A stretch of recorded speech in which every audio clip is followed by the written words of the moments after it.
హరే కృష్ణ అందరికీ. అందరూ ఎలా ఉన్నారు? అందరికీ తొలి ఏకాదశి శుభాకాంక్షలు.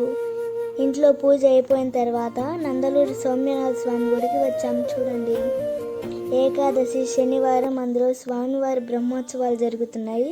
అందుకే ఆ స్వామివారిని దర్శించడానికి అంతమంది భక్తులు వచ్చారు. అసలు తొలి ఏకాదశి అంటే ఏమిటి? ఆషాఢ శుక్లపక్షంలో వచ్చే ఏకాదశినే మనం తొలి ఏకాదశి అంటాం.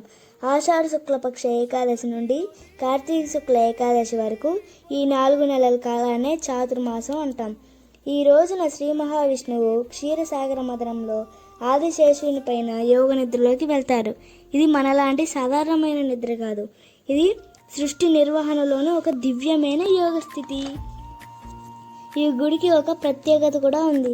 ఏదైనా కోరిక కోరుకొని 9 ప్రదక్షిణలు చేసి సంకల్పం చెప్పుకొని వెళ్తారు. కోరిక తీరిన తరువాత 108 ప్రదక్షిణలు చేస్తారు. ఈ గుడి 11వ శతాబ్దంలో సాక్షాత్తు నారద మహర్షుల వారే ప్రతిష్ఠ చేశారని పురాణాలు చెబుతున్నాయి. తాళాపాక అన్నమాచార్యులకు కూడా జ్ఞానోదయం కలిగింది ఇక్కడే. ఆయన సంకీర్తన ప్రారంభించింది కూడా ఇక్కడే. ఇక్కడ ఇంకో ప్రత్యేకత కూడా ఉంది. ఇక్కడ ఆలయానికి పైన చేప బొమ్మ ఉంటుంది. ఆ చేప బొమ్మకు ప్రాణం వచ్చి ఈదితే కలియుగం అంతమైపోతుందని పురాణాలు చెబుతున్నాయి. ఇక్కడైతే ఎంత బాగా అలంకరించారో. మొత్తం లైట్ల దీపాల వెలుగులో స్వామివారిని చూడడానికి 2 గంటలు పట్టింది. అయినా 2 కళ్ళు చాలలేదు అన్నట్లుగా అలంకరించారు స్వామివారిని. ఇక్కడ దర్శనం చేసుకొని ఇంకా మేము బయటకు వచ్చేసాము. బ్రహ్మోత్సవాలు కాబట్టి ఇక్కడ సపరేట్గా మళ్ళీ అభిషేకం చేస్తున్నారు. అది కూడా చూసాం మేము. గోవింద గోవింద, ఏడుకొండలవాడ వెంకటరమణ గోవింద గోవింద. హరే కృష్ణ కృష్ణ కృష్ణ హరే హరే, హరే రామ రామ రామ హరే హరే. ఇక్కడ ధ్వజస్తంభం దగ్గర మేము టెంకాయ కూడా కొట్టుకున్నాం. అక్కడ కూడా అసలు భక్తులు చాలామంది వచ్చారు. అక్కడ కూడా అలాగే దాని దగ్గర కోనేరు కూడా ఉంది. ఇక్కడికి మేము లాస్ట్ టైం వెళ్ళినప్పుడు తాబేలు కూడా ఉండేది. మరి అది ఏమైపోయిందో కూడా తెలియదు. ఇంకా కోనేటిలో ఫుల్గా వాటర్ కూడా పట్టడం లేదు.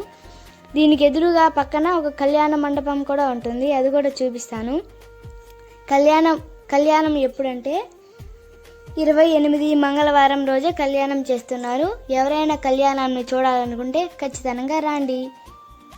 28 మంగళవారం నందలూరు సోమ్యనాథ స్వామి గుడి.